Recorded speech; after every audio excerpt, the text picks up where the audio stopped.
Let's talk about France. We all know it's a huge player in the European economy, a real heavyweight. But if you look closely, some serious cracks are starting to appear. We're going to break down what's really going on, from staggering debt to sluggish growth, to understand the risks facing one of Europe's most important economies. Okay, so you might be thinking, France's economy is in trouble. Why is that my problem? Well, here's why you should care.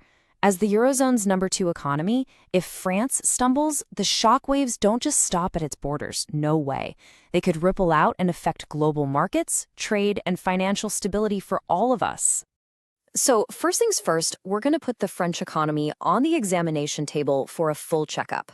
We're going to look at its vital signs, figure out the root causes of its issues, and see what the long-term prognosis is looking like. And right off the bat, the symptoms are pretty concerning. Economic growth is pretty much grinding to a halt. The country's finances are stretched incredibly thin, and you can just feel this pessimism spreading among businesses and everyday people. These are some major red flags we just can't ignore. All right, let's get to it. Time to read the vital signs. Think of us as doctors looking at a patient's chart. We're diving into the hard data, those key economic indicators, to really get a handle on how serious the situation is. First up is economic growth. The forecast for this year is just 0.8%. I mean, that's an economy that is barely expanding at all. It's basically treading water, and that's a huge problem for creating jobs and building any kind of future prosperity. And listen, this isn't just part of some wider trend where everyone's struggling. As you can see right here, France's projected growth is actually lagging behind the Eurozone average. So the economy isn't just slowing down, it's actively falling behind its neighbors. Next, let's talk about a number that really keeps finance ministers up at night: public debt.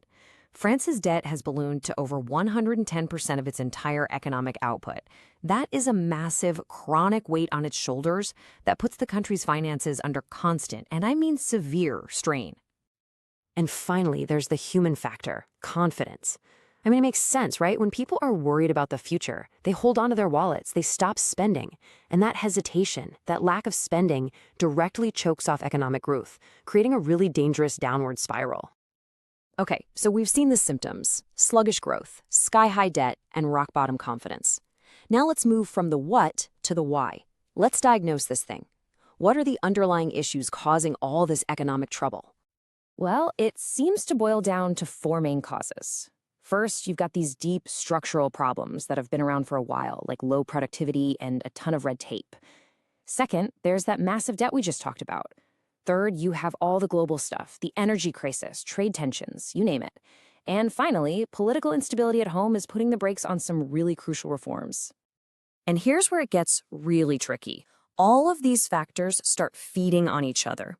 It creates what you could call a negative feedback loop. So people and businesses get nervous, right? They pull back on spending and investing.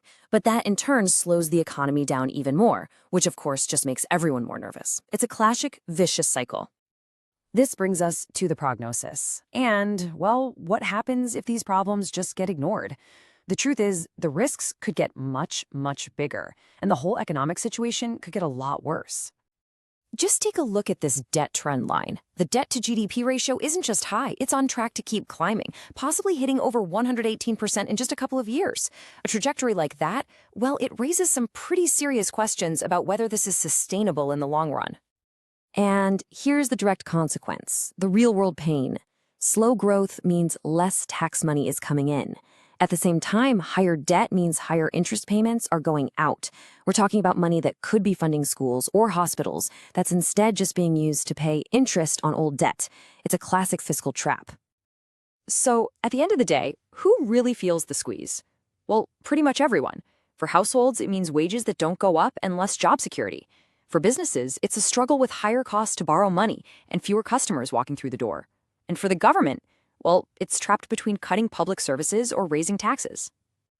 But okay, despite this really worrying prognosis, it's not hopeless. It's not game over.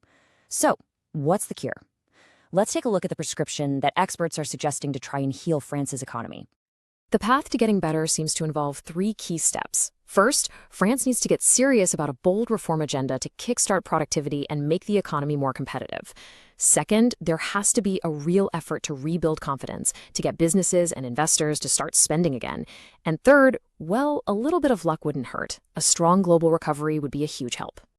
And the urgency here is absolutely critical. The source material puts it pretty bluntly. Without timely and effective reform, the slide may accelerate. In other words, the clock is ticking, and doing nothing could actually make things get worse faster.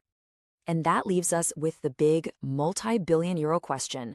Does France have the political will, the social agreement, to push through the tough, necessary changes to get its economy back in shape?